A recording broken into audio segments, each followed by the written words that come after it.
Fala pessoal, Eduardo Vieira falando com vocês. A gente hoje vai para uma das aulas que eu acho mais importantes no curso de tomografia, que é a parte do contraste, onde a gente consegue observar todo o funcionamento e a circulação sanguínea, né, através desse contraste injetável.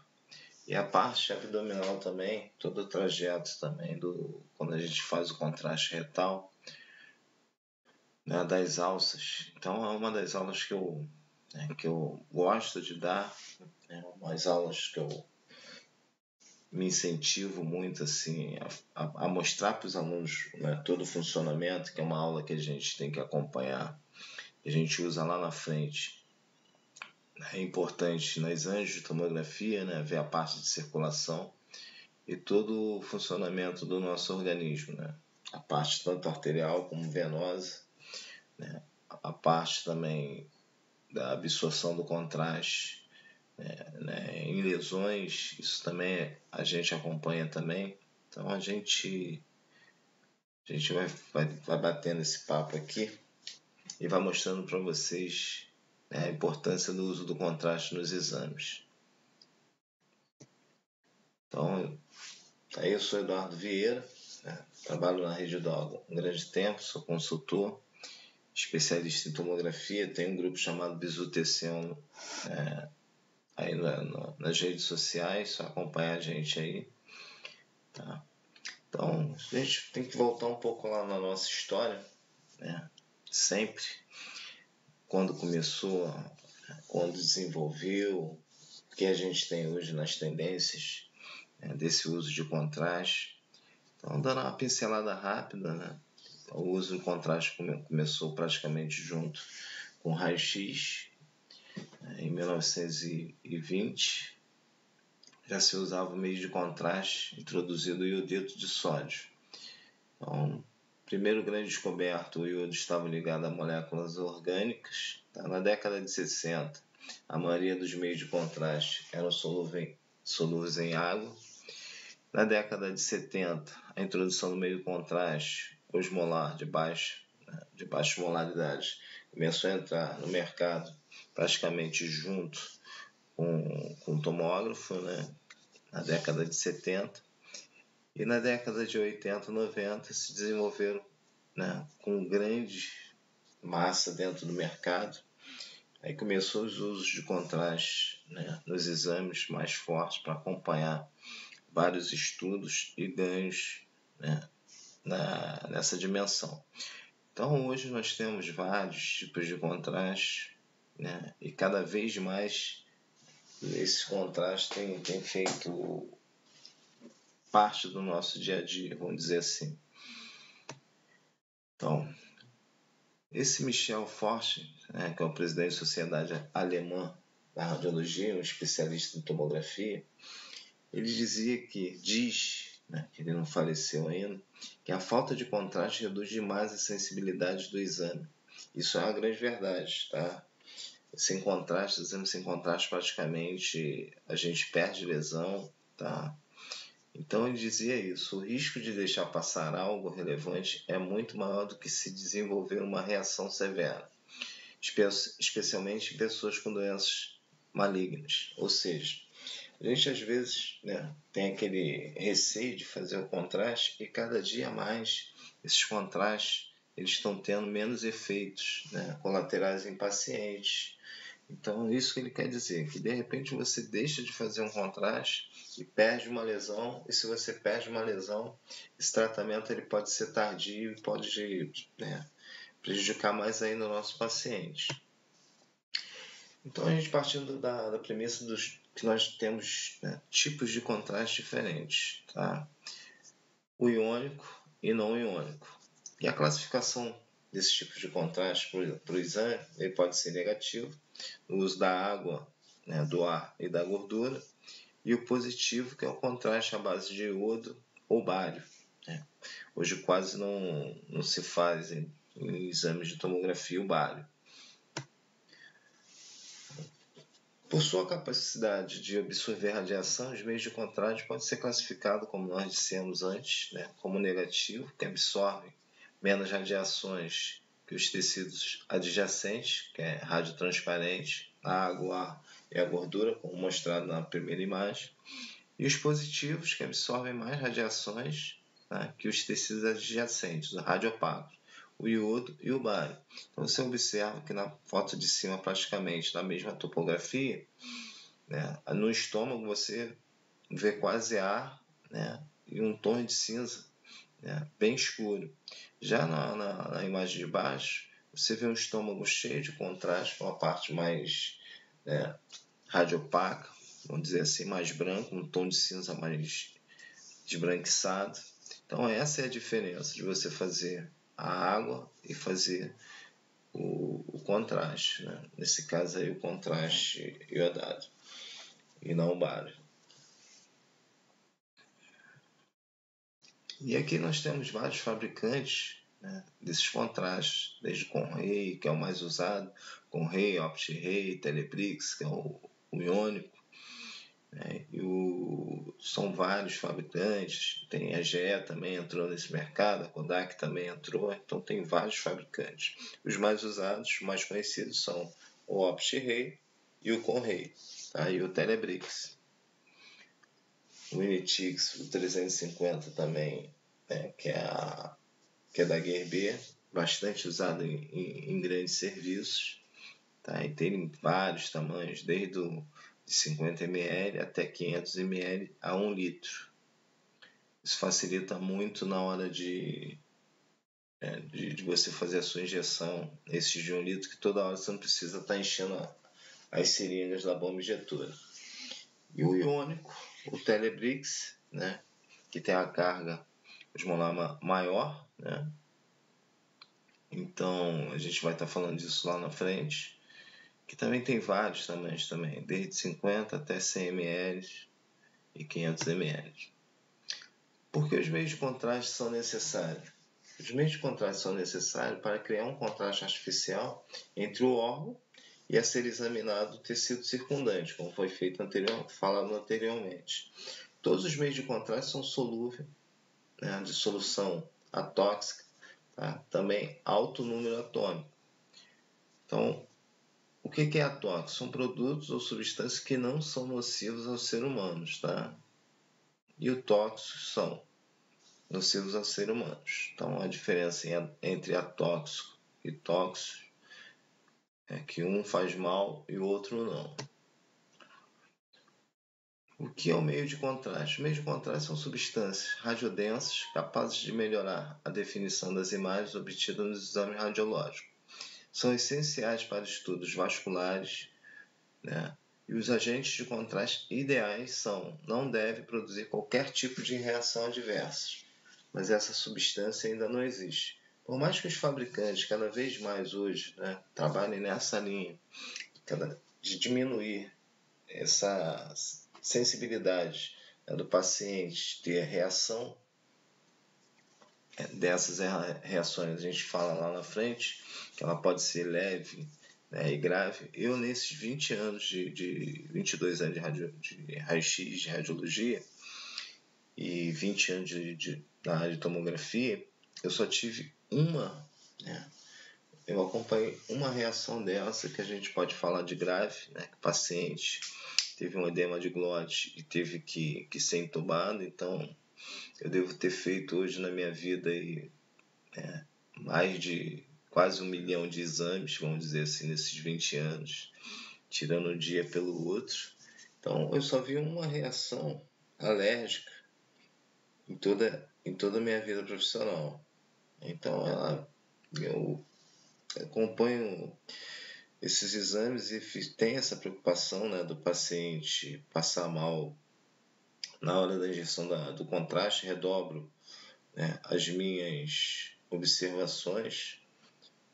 Então eu fico assim, pasmo quando eu vejo, né, um paciente ficar assim, tô passando mal. Aí eu já fico naquela reação assim, caramba, tem que redobrar, tem que chamar o médico para dar uma olhada, chamar a equipe de enfermagem para perguntar se está tudo bem.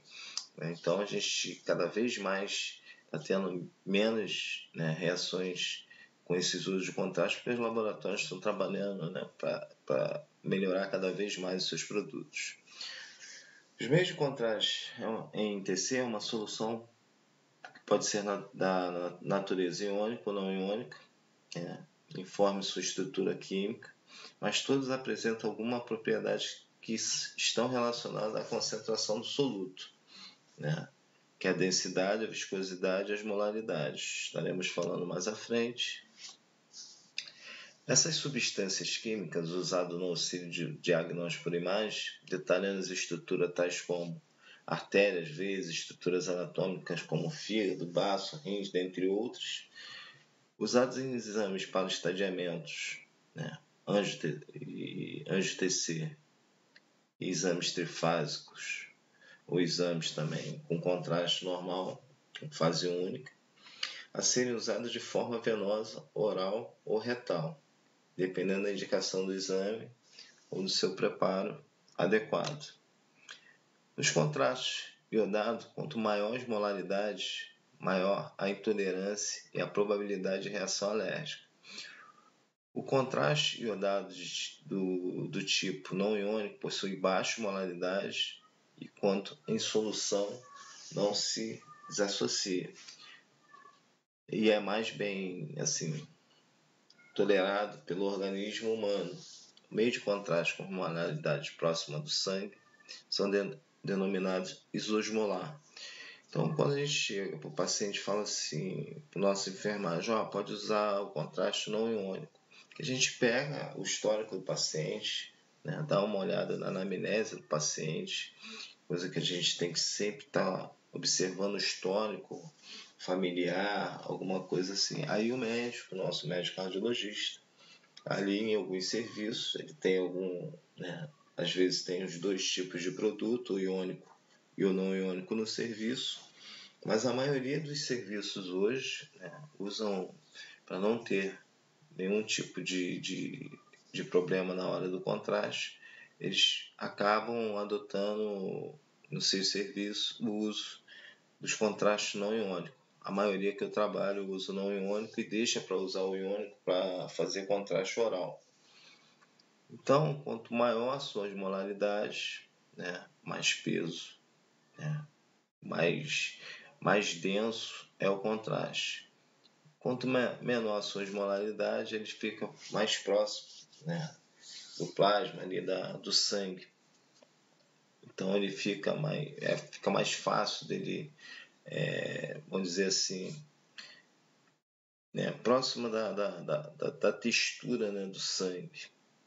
Então o não iônico ele é mais usado. Nos serviços, né, que não tem bomba injetora, não tem estufa, o pessoal da enfermagem sofre mais porque essa injeção ela é feita manualmente.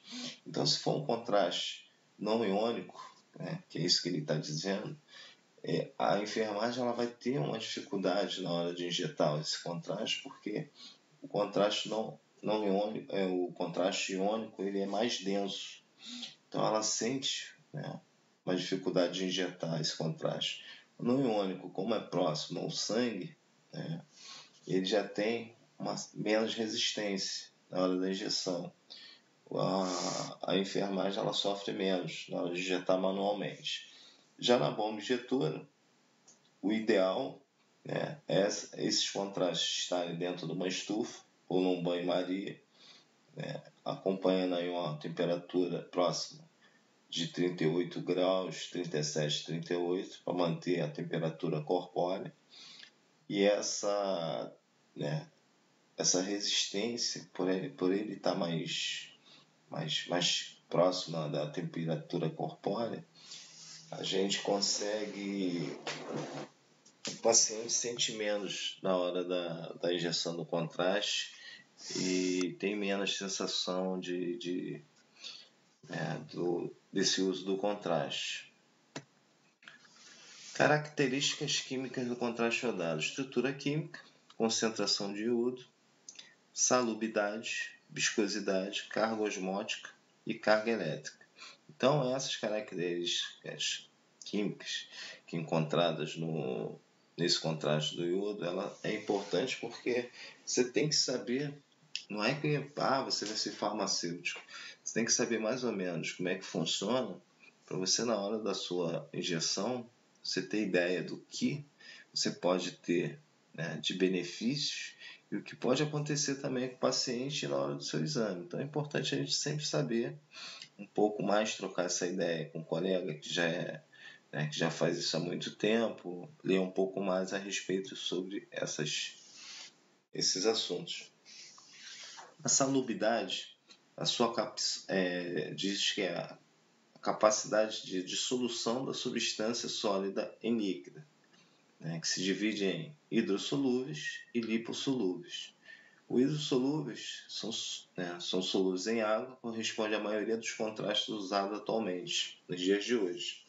O lipossolúvel ele foi muito usado na década de 70 a 80, que são compostos de óleos, solúveis em gordura, não usados hoje em quase serviço nenhum. Tá? A viscosidade, isso tem uma importância imensa, tá? No dia a dia de vocês, onde que a gente estava falando. A importância de você ter esses contrastes armazenados em estufa e banho-maria.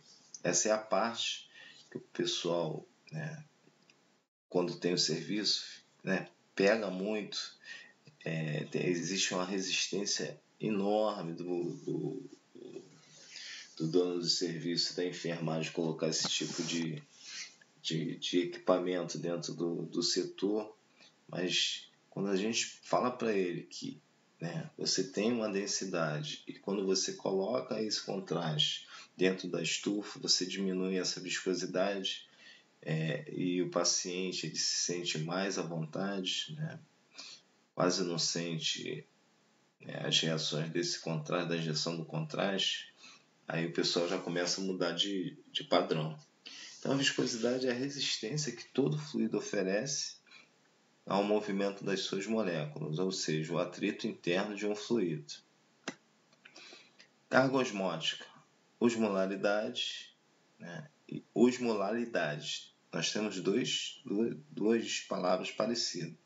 A osmolaridade, concentração de partícula osmótica ativa em solução, expressa em termos de osmoles do soluto por litro de solução. A osmolaridade, concentração de partículas osmóticas ativas em solução expressa em termos de osmole soluto por quilo de solvente. Tá? Então a gente fala muito de osmolaridade, de alta osmolaridade, de baixa osmolaridade, quando a gente está falando do contraste iodado, o não iônico e o iônico. O iônico, quanto ao átomo de hidrogênio do agrupamento ácido, é substituído um cátion, o sódio e a meglomina. Em solução formada em composto iônico, a ligação dos compostos triodados se dá eletrovalência formada em íons positivos e negativos. Possuem alta osmolaridade, às vezes 6 a 8 vezes maior que o plasma. Ou seja, se não tiver estufa, você não consegue abaixar esse tipo de viscosidade, osmolaridade que eles chamam. Então, quando você usa o iônico, o paciente, a tendência do paciente sentir mais pelo seu grau, pela sua resistência, pela sua viscosidade, então ele é 8 vezes maior. Já o não iônico, quando o átomo de hidrogênio do agrupamento ácido é substituído por uma hidroxilamina carregadora, que é uma substância que ela se dilui bem ao seu composto, essa solução não se desassocia em íons do radical ácido, ou amida ou glucamida, de modo que a reação se dá por covalescência. Apresenta baixa osmolaridade, a ausência de íons em solução é de 2 vezes a 4 vezes maior que o plasma. Ou seja, é quase parecido com o sangue, densidade do sangue. Carga elétrica iônico. Por ter sofrido uma quebra de sua estrutura molecular, produzindo íons e possui um átomo de sódio em sua formação ou formulação. O não iônico, por não ter sofrido uma quebra em sua estrutura molecular, logo não produz os íons e possui glicose em sua formação. Por isso que a gente pergunta ao paciente se ele tem histórico, né, de diabetes na sua história de vida. Injeção manual. Aí nós começamos a partir o que é confortável para o paciente, qual o tipo de gel que a gente vai usar, aonde que isso, né, pode afetar o seu exame. Então a escolha, né, da sua punção, qual o tipo de material que você pode usar na hora que você for fazer essa injeção. Então essas coisas a gente tem que ficar sempre ligado junto com a enfermagem. A injeção manual é um conforto melhor para o paciente, porque se tiver, né, alguma resistência, o paciente ali com a enfermagem, ela já reclama na hora. Porém, se for uma injeção muito lenta, isso que a gente tem que ficar ligado, seu exame, né, ele pode ficar um pouco tardio, né, prejudicando o estudo, no final, o estudo diagnóstico. Então, algumas observações nesse momento tem que ser feitas, desde da punção, né, a hora que a enfermagem chega para você e fala, ó, consegui uma punção de um 22, um gel com 22, um gel com 20, um gel com 18. E a gente tem que ficar ligado, porque isso vai influenciar sempre no final, na hora do seu estudo, na hora do seu preparo, do seu exame. Tá? Então, a injeção manual, você controla a força da injeção, é mais confortável para o paciente, diminui o risco de extravasamento, neste caso, muito usado em serviços que não possuem bomba injetora. Então, foi aquilo que a gente falou. É melhor para o paciente? Tem que pesar se é melhor para o paciente, né? E até onde você pode usar essa injeção a seu benefício. Porque quanto mais lenta a injeção, mais contraste você vai jogar no organismo e mais tardio vai ficar o seu exame, porque você vai aumentar o seu tempo de injeção. Então a gente começa a pensar, né, que a gente vai ver lá na frente, nos seus tempos, né, de contraste, que são os arteriais, portais, tardio e pancreático, cada estudo dentro do seu tempo. Então a injeção manual, se ele tiver um tempo de injeção longo, que eu já vi enfermagem levar quase 1 minuto para injetar um contraste, a gente passou do tempo, né, desse estudo, mas também houve a proteção do paciente, ali, porque o paciente estava se queixando muito, um paciente poliqueixoso. Então você tem que avisar o médico, doutor, esse exame aqui demorou porque o paciente estava receoso, o paciente estava reclamando de dores, a enfermagem fez a injeção lenta. Porém, por outro lado, se você faz uma injeção dentro do tempo de estudo, aí é padrão, né? Porque a enfermagem ela está ali, principalmente a nossa enfermagem da radiologia, né? Quando a gente substitui alguém da enfermagem por pessoal da enfermagem do andar, a gente sente essa dificuldade na hora da injeção, porque o pessoal, né, que é direcionado para a radiologia, que é um pessoal que já trabalha com a gente há muito tempo, o pessoal sabe da importância porque vê ali, né, como funciona o setor e sabe que o tempo é essencial, né, para se enquadrar dentro dos protocolos dos estudos, dentro do seu tempo, que nem eu falei. Então ele sabe que dentro de 30 segundos eu tenho injetando, eu tenho uma fase arterial, dentro dos 60 segundos eu tenho uma fase portal ou venosa, que nós chamamos, e se ele passar disso, já passa, né, numa fase já, né, nefrográfica para uma fase mais tardia, né, que é de 100 segundos, dependendo do serviço. Então, a importância da enfermagem dentro desse ambiente, na hora da injeção, é importantíssimo na hora que ela vai escolher o seu acesso e na hora que ela vai injetar esse contraste manualmente. Então, qual a melhor punção? A melhor punção, eu costumo dizer que é sempre a que a enfermagem ela te proporciona. Então, se ela te der uma punção segura, então essa será para mim sempre a melhor punção.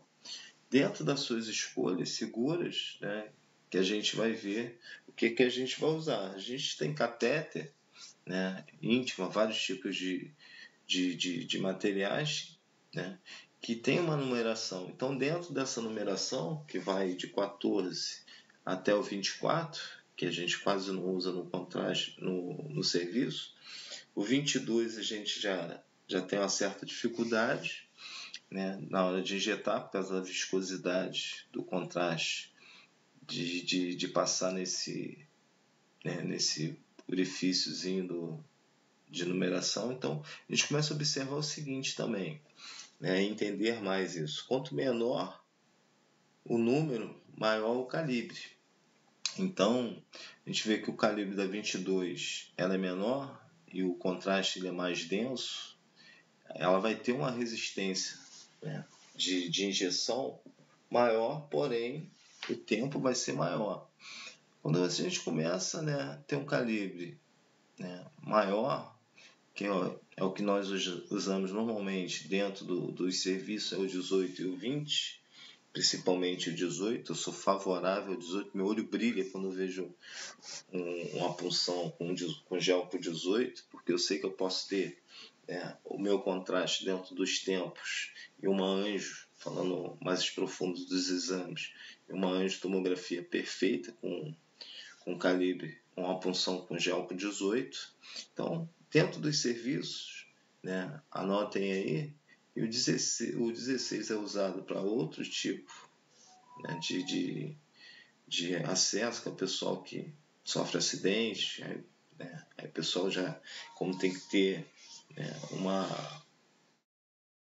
um soro correndo mais rápido, a medicação correndo mais rápido, o pessoal usa mais esse gel com 16. Dentro dos serviços de radiologia, a gente parte da premissa que o 18 e o 20 eles são, né, extremamente mais usados. Né? O 22, que já é mais para criança, e o 24, né, para recém-nascido, esse a gente quase não usa por causa do calibre e da viscosidade do contraste, a gente vai ter uma certa resistência. Então, aqui a gente mostra as cores, né, o tipo de punção, enumeração, o uso, o fluxo e o tipo de exame.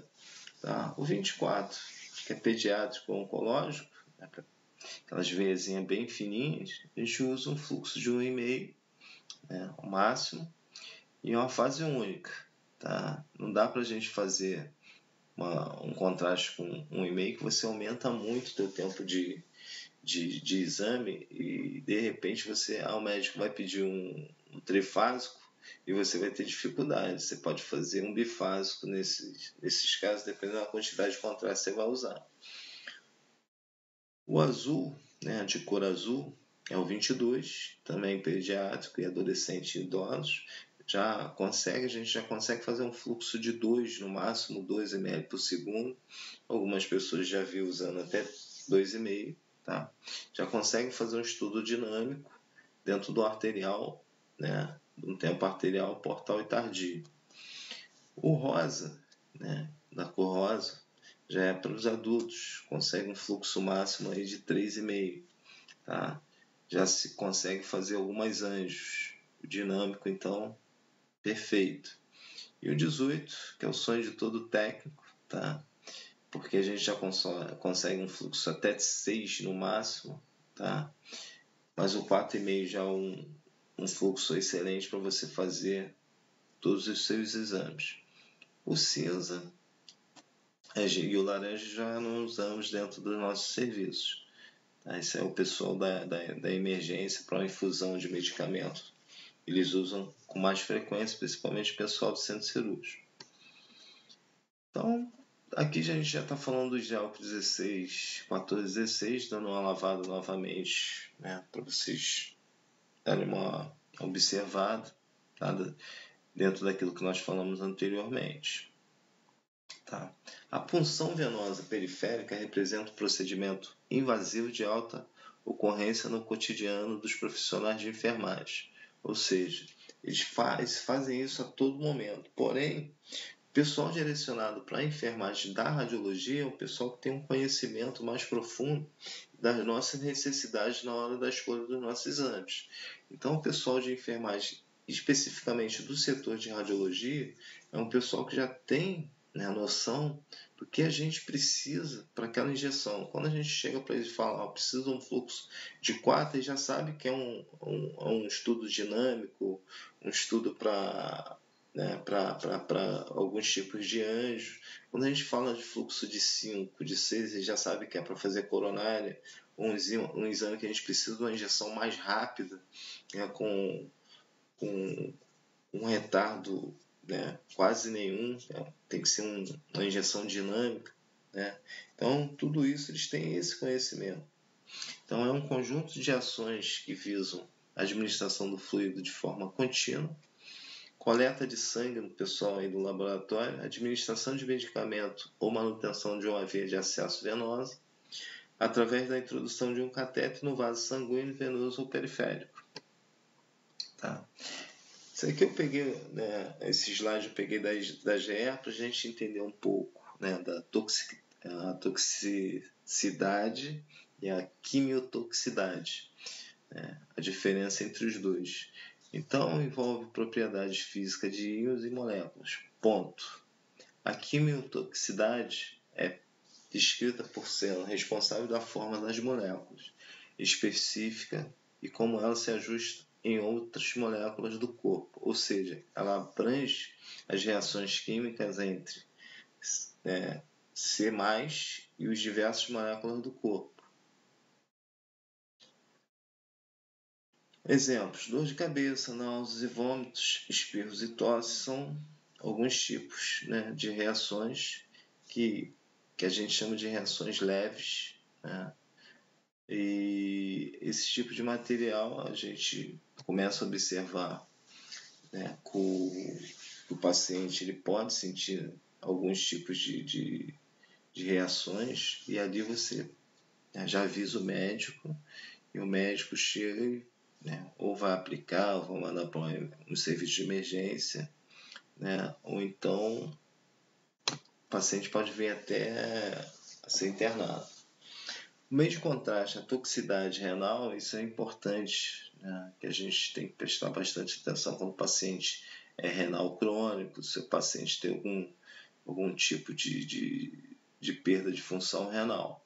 Tá? Aí vem, né, a cereja do bolo.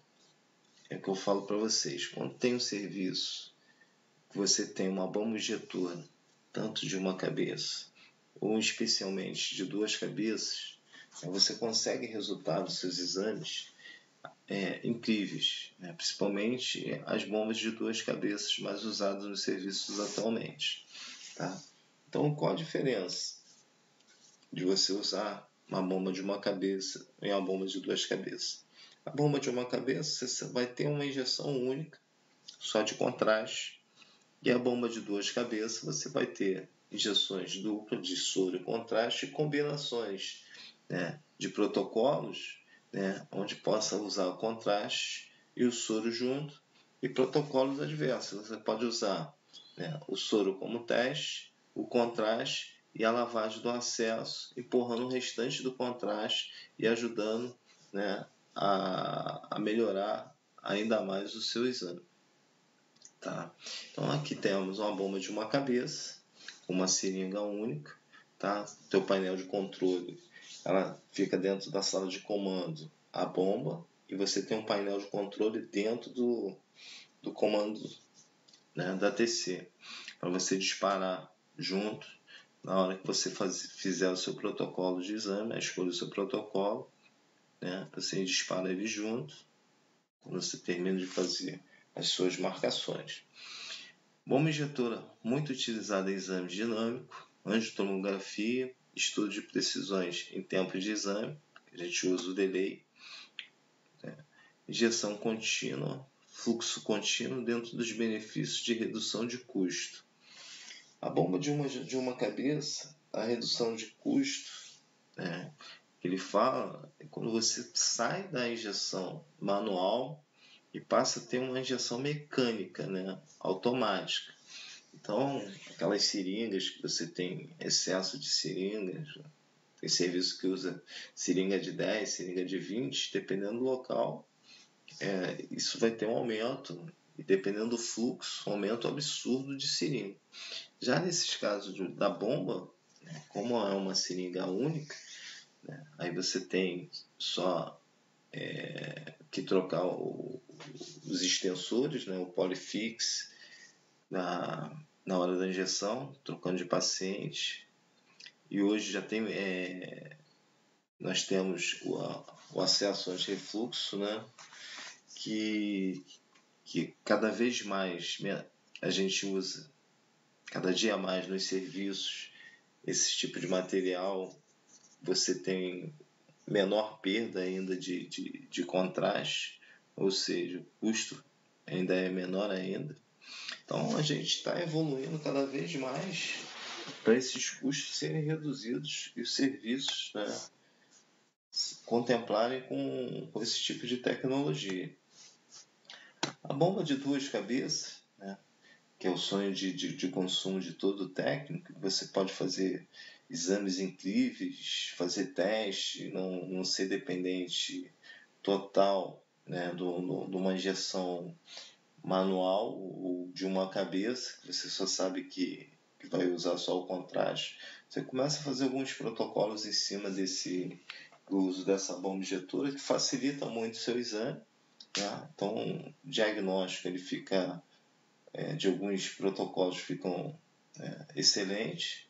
Então, ela vem, né, para, no geral, fazer o uso do contraste de soro simultaneamente, reduz os artefatos também, onde podemos usar as duas substâncias da mesma injeção, como eu disse antes, diluindo esse contraste, principalmente em anjos, né?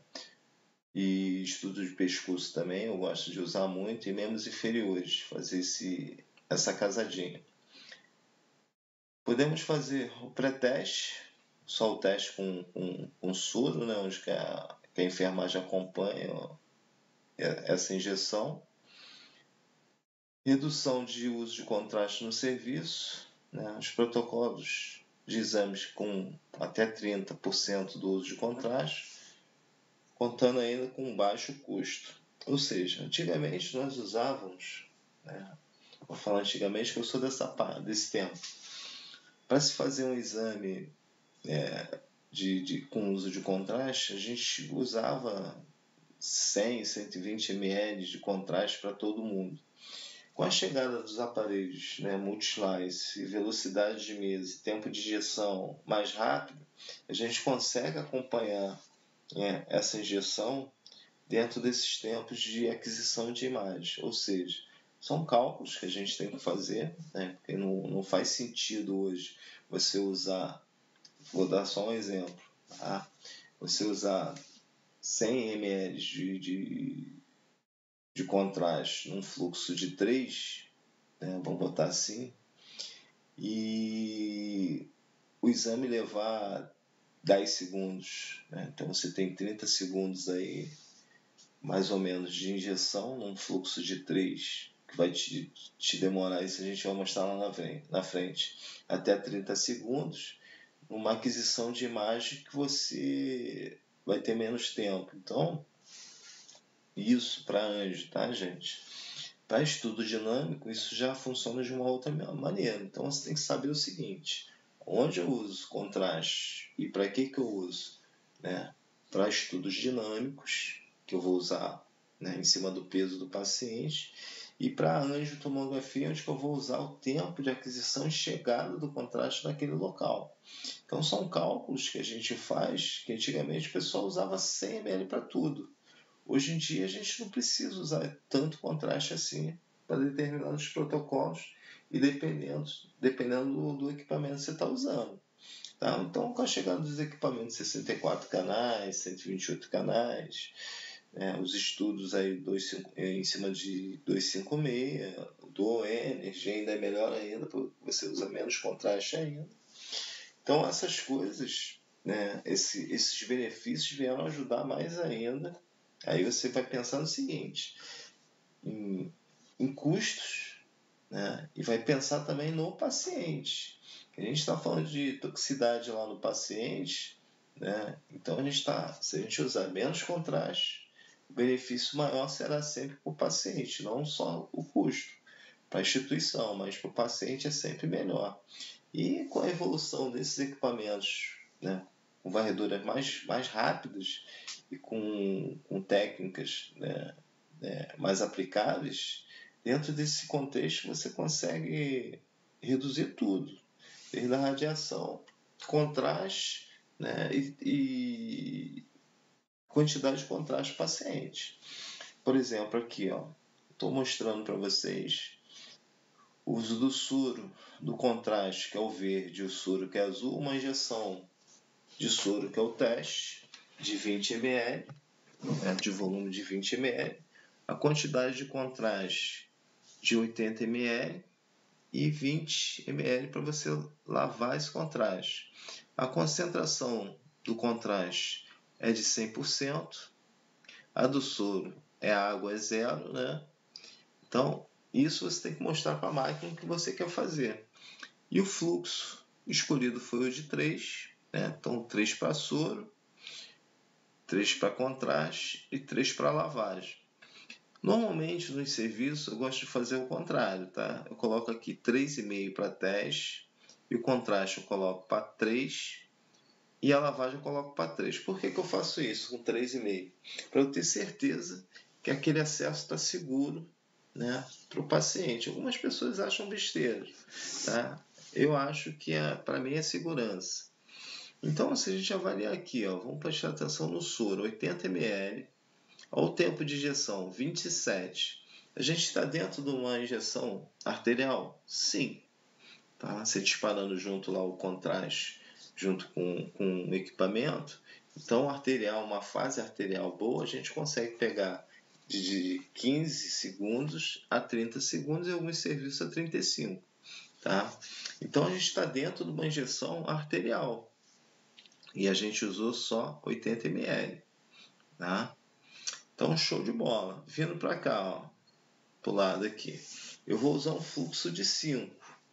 A quantos segundos eu vou ter de injeção para 60 ml?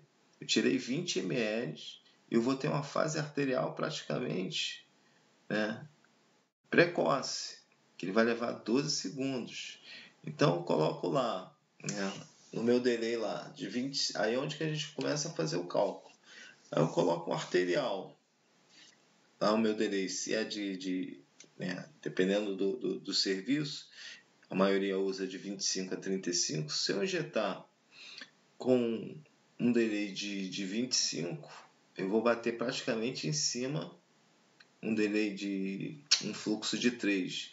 Eu vou ter um delay aí de 25 a 30. O meu tempo de injeção está dentro, tá? Então vai ficar um arterial perfeito. Se eu for usar essa mesma técnica para fazer com fluxo de 5, eu tenho que esperar o meu contraste bater 25, mesmo injetando rápido, tá? Mas usando, porém, pouco contraste, estarei dentro da minha injeção, esperando aí mais ou menos uns 14 segundos. Quem for fazer 18 segundos, quem for fazer com 30, tá? Com 30 segundos de delay. Então ainda vou esperar ainda essa diluição na chegada do contraste, a minha aorta, 18 segundos. Então aí a gente começa a entender a importância da gente ter um acesso calibroso, que isso pode influenciar praticamente no seu exame. Então, um fluxo de 5 quer dizer que a minha fase arterial, minhas angiotomografia, ela pode ser usada com esse fluxo, que eu sei que eu vou ter um resultado de resposta perfeito para o meu exame. Agora, minhas anjos, por exemplo, se eu for fazer uma anjo com 3, né, eu já vou praticamente pegar o meu tempo no laço, fora aquisição de imagem. Ou seja, eu vou estar fazendo uma injeção um pouco tardia nas minhas anjos, levando para a angiotomografia. Tá? Então a gente começa a entender que os fluxos, né, e a quantidade de contraste, ela influencia no nosso exame. Por exemplo, se eu levo 12 segundos, né, para injetar 60 ml, tá, e eu tenho uma aquisição de resposta da minha máquina para um determinado exame de 10 segundos, eu vou levar 22 segundos de exame. Né? Então eu tenho, para vocês terem ideia, eu estou dentro da minha margem de segurança de quantidade de contraste. Então, por isso que hoje a gente faz esses cálculos em benefício ao custo, né? A gente não precisa terminar o exame e estar injetando contraste ainda. E para o próprio paciente, segurança do paciente. Então, sempre que vocês forem fazer contraste, vocês têm que pensar no tempo de aquisição, no volume, tá? E no paciente. Mais ou menos assim, ó. O azul representa o soro, tá? Em bombas de 2 cabeças. E o contraste em verde. Quando a bomba é de uma cabeça, o contraste vai ser só verde, né? Então, bomba injetora de 2 cabeças. Teste com soro, contraste venoso, contraste soro, né? Que é aquilo que a gente falou lá, a combinação. Para alguns exames é importante. E só contraste. Você pode usar a bomba de 2 cabeças como se fosse uma também. Essas são escolhas que você tem a vantagem de fazer na sua bomba. Ah, eu posso usar só soro e contraste? Não, você pode usar só contraste.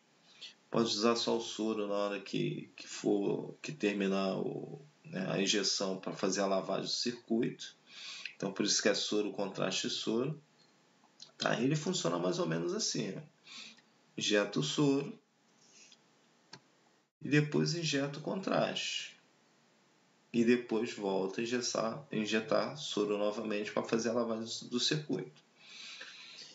A importância do acesso venoso calibroso, né, como a gente falou, dei vários exemplos para vocês aqui, você consegue padronizar o seu tempo de injeção dentro da dinâmica de cada estudo, onde quanto menor for o número, maior calibre e velocidade de injeção.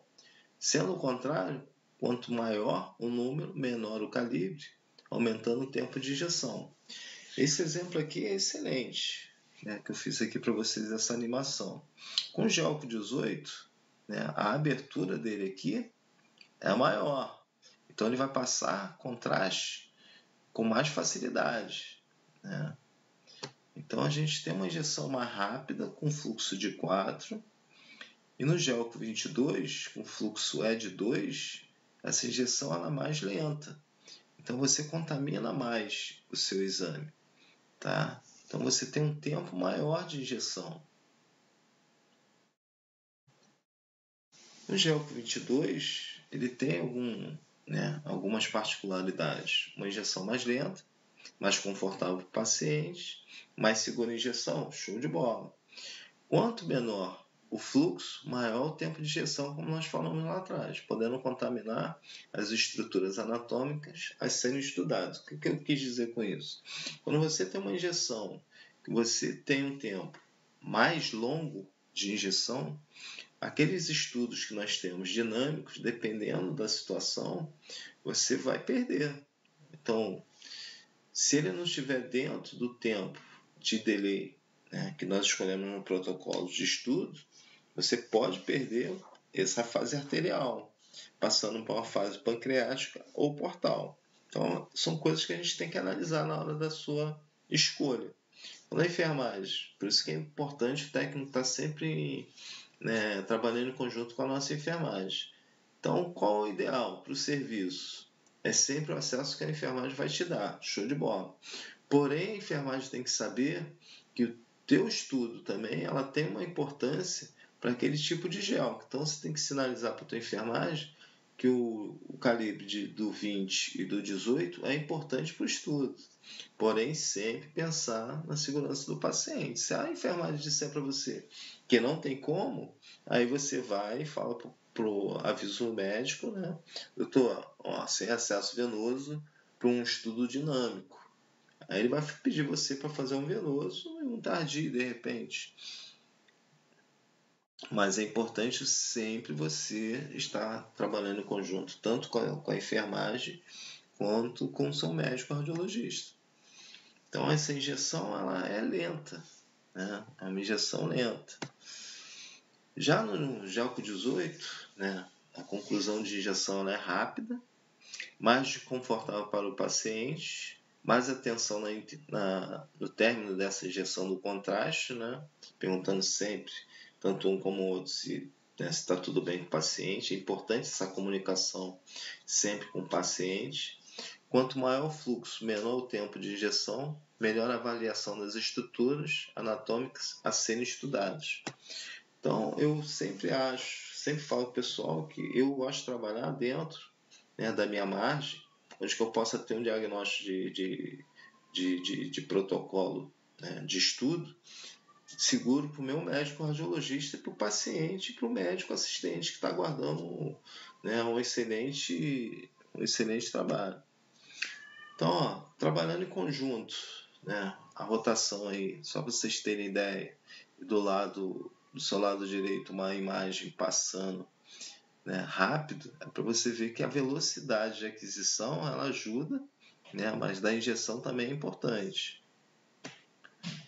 Então nós temos aqui, né, mostrando já no uso uma angiotomografia, né, com a reconstrução, né, de MIP junto com o colorido de um VR, e você vê, né, a importância da chegada desse contraste, o desenho que é feito, né, e a importância do contraste no exame. Então você consegue desenhar praticamente todo o trajeto da aorta, né, da aorta abdominal ilíaca, tá?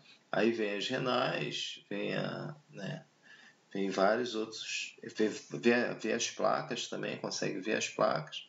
E do seu lado direito você tem o uso do contraste venoso e também do contraste oral. E você vê a alça, bexiga também cheia, nessas reconstruções coronais.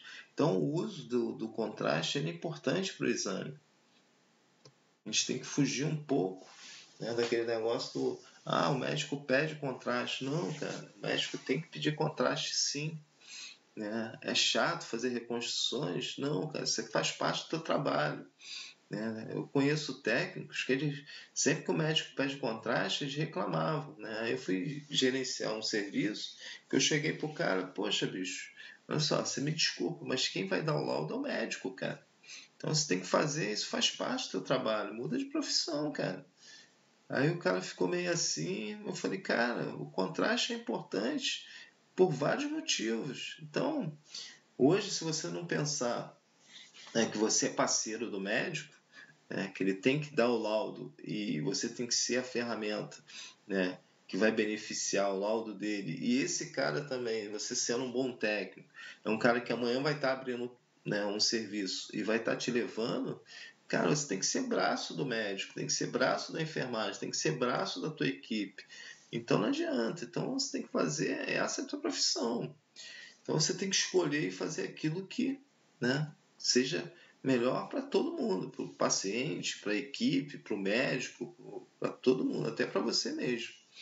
Então aqui a gente tem a aquisição volumétrica, né, com a reconstrução coronal, a gente observa a chegada do contraste pelo braço esquerdo, né, do paciente, dá para observar aqui, o acesso foi pego pelo braço esquerdo, né, então está aqui subclave esquerda, está cheio de contraste, já levando, né, para dentro do átrio direito, e do lado, né, do seu lado direito aqui há um exame com aquisição também, mostrando o contraste no corte axial, a importância da chegada, você consegue ver veias bem, algumas artérias ainda, a aorta torácica com contraste, Então, você consegue acompanhar, no uso do contraste, todas essas estruturas, né? E já sem contraste você não consegue visualizar nada disso. Então, por exemplo, aqui, ó, isso é um exame que a gente usa para TEP, é uma marcação, né, do bolus teste, o time bolus, o pessoal, depende do pessoal chame aí, né, dependendo do fabricante. Você consegue ver na fase, né, na primeira imagem, um ROI, uma bolinha, né, e a chegada do contraste na estrutura, tanto na veia cava, com a setinha aqui, no tronco da pulmonar. Então, é uma técnica que nós usamos, que a gente precisa da chegada do contraste para a gente, né, determinar os nossos protocolos quando você vai disparar, né, para você ter a aquisição de uma angiotomografia. Aí vai de TEP, torácica, aorta, dependendo do estudo. Tá? Então, ó, um exame sem contraste, por exemplo, nessa lesão aqui, ó, que está em amarelo, ela mostra uma densidade, né, uma captação mínima, né, onde o médico, depois contraste, ele consegue ver, né, que essa lesão ela tem uma importância para ele na hora do diagnosticar se essa lesão ela captou contraste ou não, se ela é benigna ou não. Tá? Então, por isso que a gente... por que faz contraste? Porque o médico tem que saber se aquela lesão está captando contraste e nesse tipo de captação, dependendo da captação, né, ele vai determinar para o médico assistente ou para o paciente, né, qual o grau dessa lesão. Se ele vai ter que fazer uma biópsia, se ele vai ter que estudar melhor essa lesão, qual o tipo de lesão através da biópsia, já é uma outra situação. Mas você tem que mostrar para o médico se está captando ou não aquela lesão. Tá?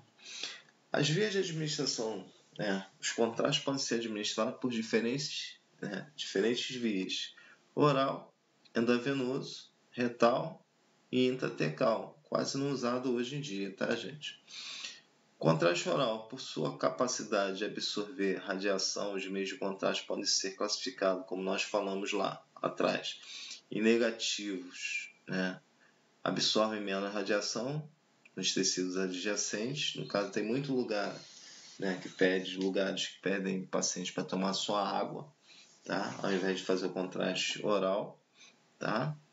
E os positivos, né, que absorvem mais radiação, para a gente relembrar lá atrás, tá? Que são a base de iodo ou bário, quando a gente faz um contraste para determinadas lesões. Tá? Tipos de contraste: oral, contraste é ingerido, água e contraste; retal, soro e contraste; venoso, contraste iodado.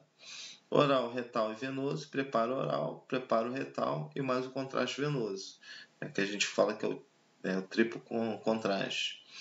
Cada serviço tem a sua rotina de preparo. Todo serviço vai fazer isso? Não. Alguns serviços fazem, outros não, dependendo da lesão que o médico está vendo ali. Então, é decisão do médico fazer esse tipo de contraste. Aqui mostrando para vocês novamente, né, o que a gente falou anteriormente. A via endovenosa no uso de contraste é o preparo do paciente, é indispensável a comunicação com o paciente, o que você vai fazer. Tá? Hoje em dia, quase não se faz mais jejum, se pensando mais naqueles pacientes que chegam na emergência e tem que fazer o contraste.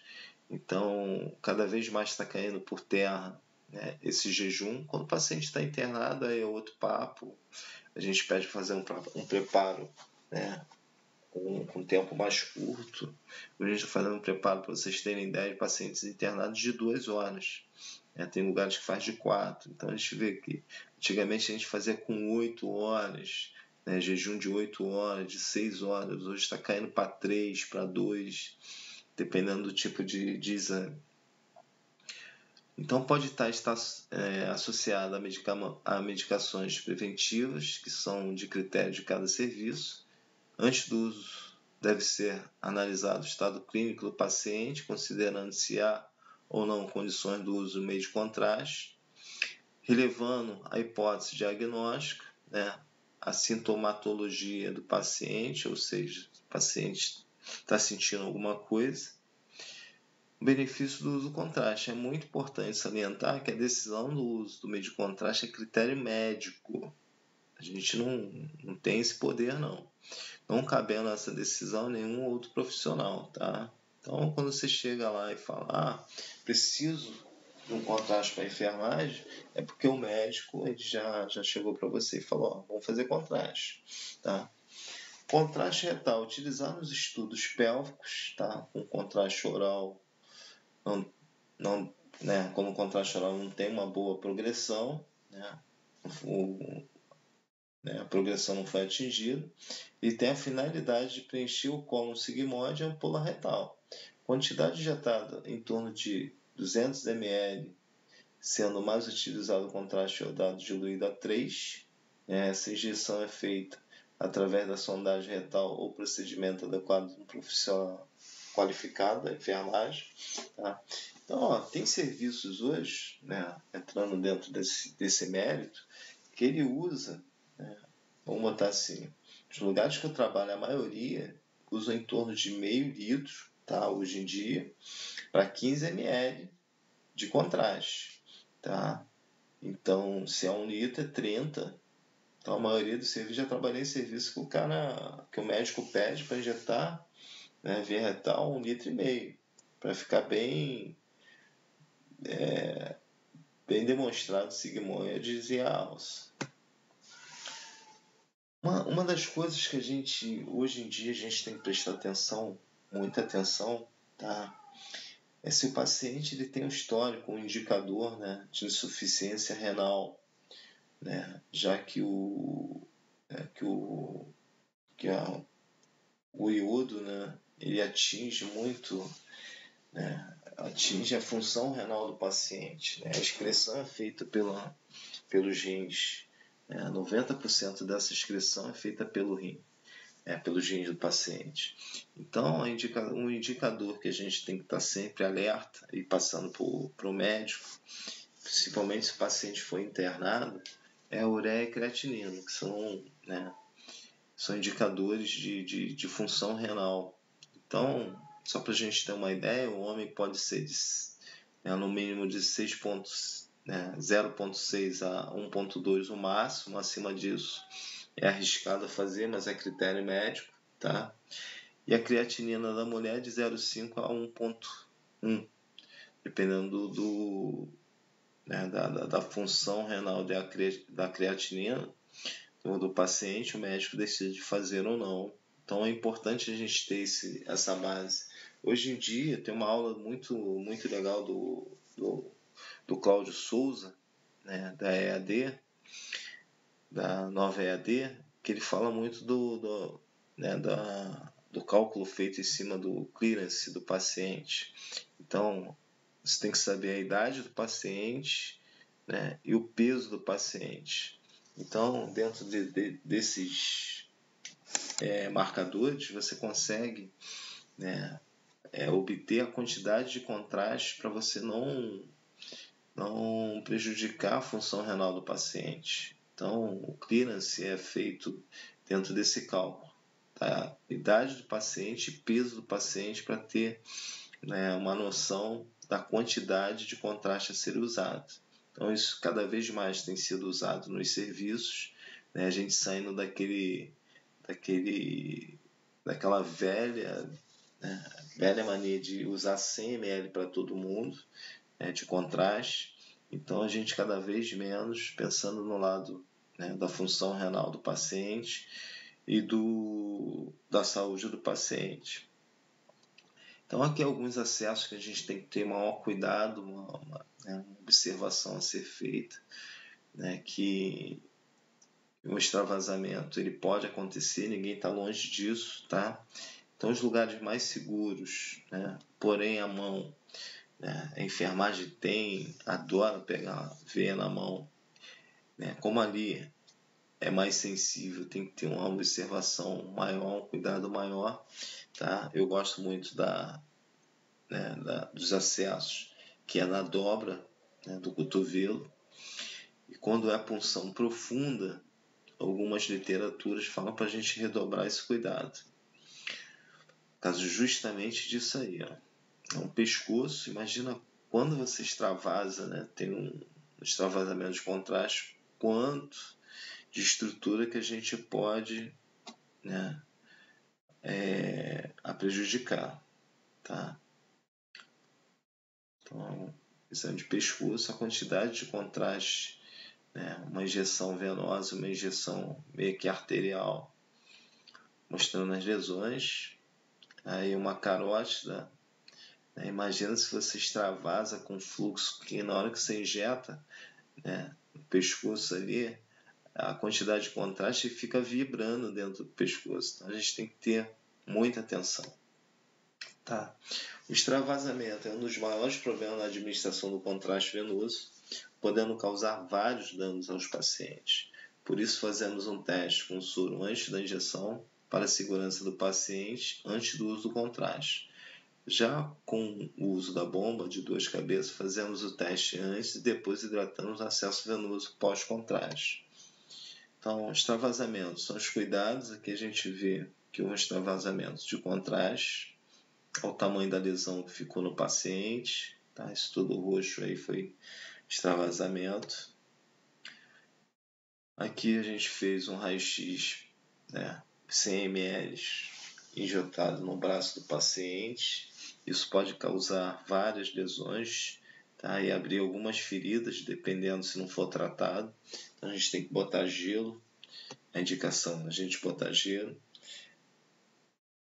Então os materiais usados são diversos para uma punção.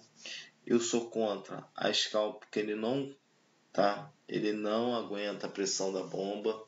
Então eu sou favorável a gelco e a íntima, tá? A scalp nunca usar, tá?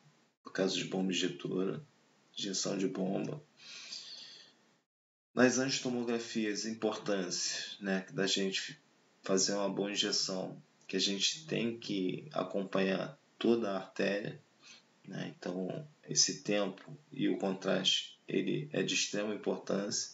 Aqui a gente está mostrando aqui uma dissecção de aorta, tá? De uma aorta torácica ascendente. O estudo trifásico, né? O que a gente está falando da importância do uso da bomba para determinados estudos. O arterial a gente usa de 15 a 30 segundos. O portal ou venoso de 60 a 70. Tem lugares que usa de 50 a 70, dependendo da literatura. E o tardio, nós temos 2 observações no tardio. Quando a gente fala de estudo de trifásico, a gente quer ver, né, o estudo dinâmico, né, a chegada do contraste e a saída desse contraste em determinados órgãos. Então, quando a gente fala de estudo dinâmico para fígado, a gente já fala em torno de, aqui de 180 segundos.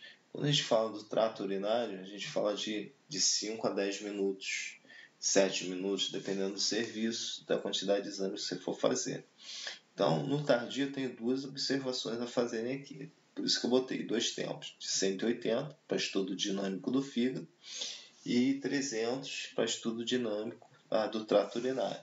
Então, se eu for fazer uma uro, tem que trabalhar de 5 a 10 minutos de delay para você terminar seu exame, tá? De tempo para você terminar seu exame. Então, sem a bomba injetora, isso aqui fica meio prejudicado de você fazer um estudo bem bacana, tá? Um estudo com os tempos, né, certinhos para cada estrutura. Então, a bomba injetora ela é importante sim, tá? Para o serviço. Então, aqui é um exame sem contraste, que a gente não consegue praticamente ver nada. E aqui já o mesmo exame, você consegue ver uma lesão, né, usando um contraste num tempo arterial.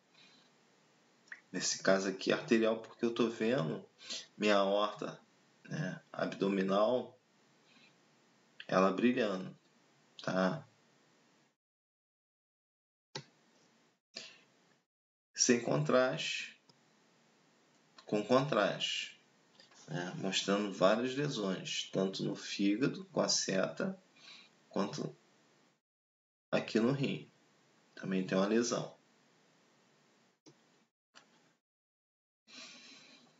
Aqui um uso, né, de duplo contraste, o oral e o venoso, tá? No abdômen, outra visualização na resolução com as setas, mostrando espessamento de parede, né, ilial distal do ilho. O uso de diferentes contrastes, então a gente tem aqui um contraste oral e um venoso, tá?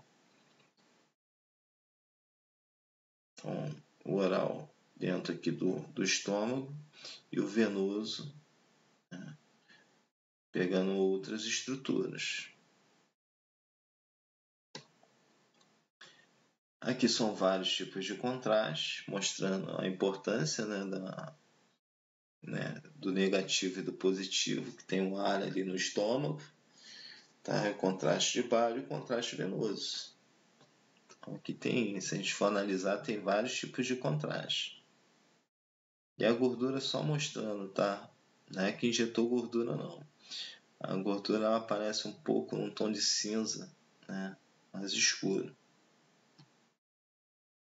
Aqui uma mesma lesão num estudo dinâmico, tá? O pessoal, né, estava estudando a lesão, o hemangioma, né, ele completou com contraste. Aqui é aquilo que eu falei para vocês, um estudo, né, mais tardio do trato urinário, para você ver a excreção, né, desse contraste até a chegada da bexiga, né, nos dois uretérios, direito e esquerdo. Um estudo para ver trato urinário.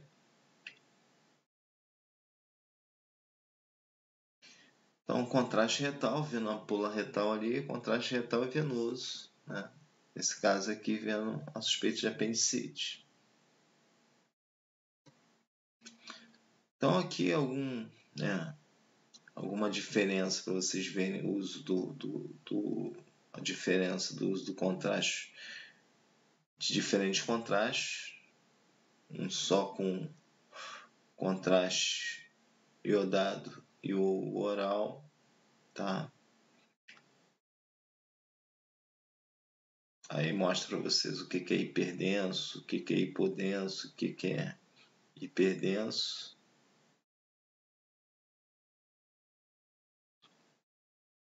Mesma coisa, sem contraste algum, tá? E aqui com contraste só venoso.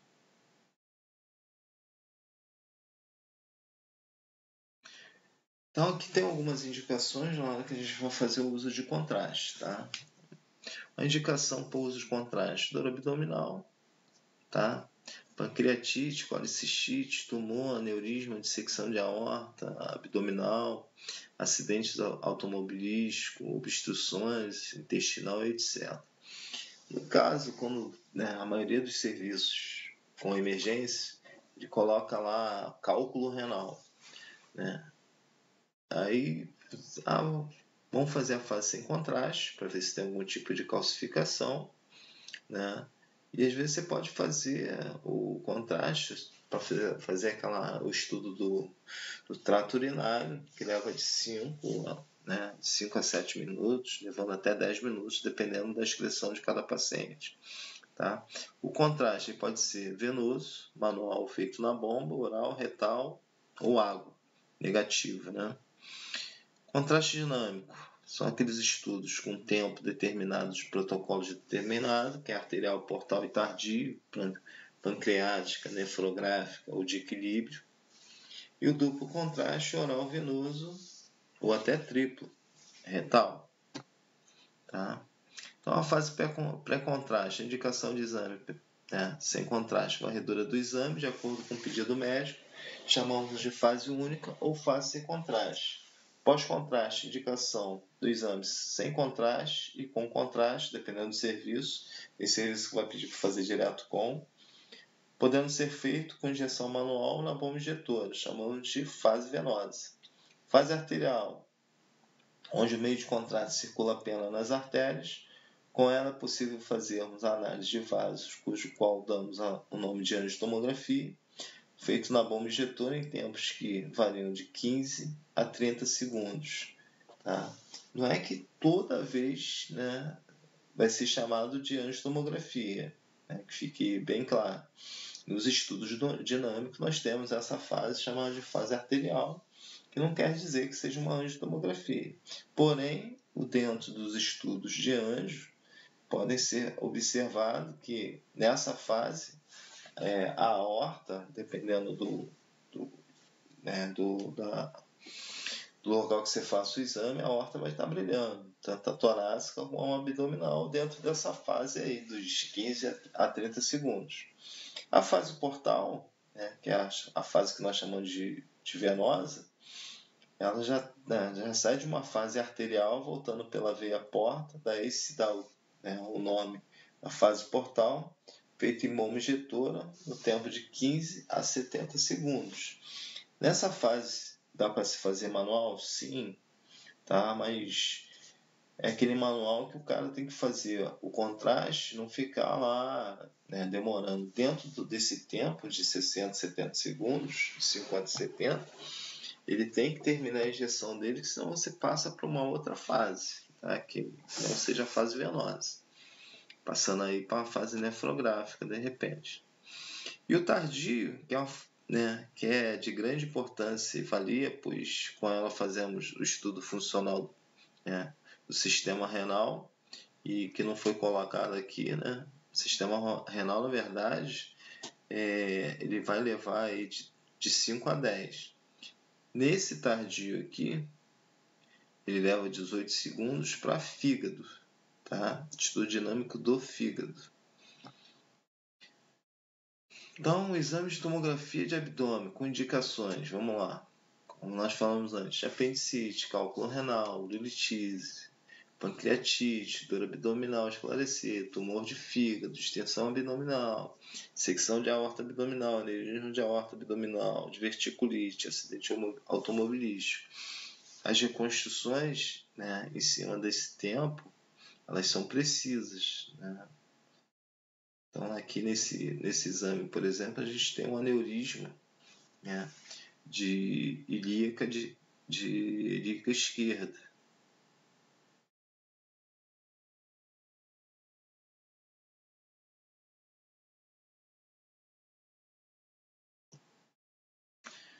Anamnese. Gente, eu bato muito nessa tecla de anamnese. Você tem que saber o histórico do paciente, tem que saber se ele tem algum histórico antigo de reação alérgica, passar para o médico, né? Esse tipo. Todo o serviço ele tem aquela fichinha, né, que o paciente preenche. Olhar, né, a data da última menstruação quando é mulher. Olhar se tem histórico na família, isso tudo faz uma grande diferença para você determinar a quantidade de contraste, se vai fazer ou não um contraste. Então, passar tudo é um conjunto, é uma equipe, então tem que estar sempre ligado. Tá? As reações, elas são, né, tem variações, né, de graus né, ela pode ser de leve, moderada, severa, que é grave e gravíssima, né? Então você tem na tua população uma galera que tem reação, né, a vários medicamentos, a vários, né, a inseto, alimentação, isso é importante. Então quando o paciente chega no serviço e fala assim, ó, eu tive edema de glote, é importante se avisar o médico, dependendo do tipo do exame, esse paciente vai ter que fazer, né, com acompanhamento do anestesista, não é que ele não vai fazer o exame, ele vai ter que fazer esse exame acompanhado do anestesista. Então é importante a gente estar sempre ligado, né, no histórico do paciente por causa disso, que ele pode ter sim uma reação alérgica, que ela pode ser desde leve até grave. Tá? Então as classificações elas requerem um cuidado maior. Então quando o cara fala, tive uma coceirinha, você já fica um pouco alerta. Senti a garganta fechando, aí o seu alerta já aumenta. tá? Então, as reações adversas se classificam dependendo da sua severidade e da sua patologia, né, do paciente. As reações se classificam em leve, não requer tratamento, moderado, requer tratamento e observação, a severa, que pode colocar em risco, né, a vida do paciente, né? Então, como eu falei lá atrás, eu em 22 anos só vi uma reação grave, só vi um paciente sair da minha mesa de exame e ter que ficar internado porque teve edema de glote, né? E na ficha dele não dizia nada. Então, sempre que for injetar contraste, gente, fique em alerta total, observando o paciente. Terminou o uso de contraste, se possível, pede a enfermagem para entrar na sala ou você mesmo vai lá e fala com o paciente. Está tudo bem, senhora? Está tudo bem, senhora? Sentiu alguma coisa? Eu normalmente, né, antes de fazer o exame, eu gosto de ir lá conversar com o paciente, na maioria das vezes, quando dá. Quando a gente vai fazer o uso de contraste, eu falo, ó, a senhora vai sentir um calorzinho, tem gente que sente, tem gente que não sente. Qualquer coisa fora disso, a senhora pode falar que a gente ouve aqui no microfone. Então, reações leves, ela pode ser desde vômitos, né, até uma resposta vasovagal, né, extravasamento. Então, a responsabilidade do técnico é observar e confortar o paciente, como eu falei, né, fornecer o gelo no caso do extravasamento e documentar a reação alérgica, conversando com o médico sempre. As reações moderadas, que é a urticária excessiva e gigante, a aceleração dos batimentos cardíacos, né, e vômitos excessivos, né, a gente tem que estar toda hora falando com o paciente, documentando, falando com o médico. As graves são pressões arteriais muito baixas, parada cardíaca ou respiratória, graças a Deus nunca aconteceu comigo. A perda da consciência também não, convulsões, edema de laringe, isso é normal acontecer, né? Que são edema de glote, cianose, dificuldade respiratória, choque profundo, isso são coisas que já requer um conhecimento dos médicos profundos, né? Que lá, quando aconteceu, a gente chama logo o médico da emergência.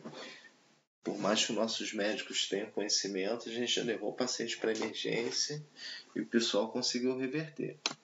Tá? Então, a urticária, né, caracterizada por algumas placas, tá? Então, algum dos cuidados.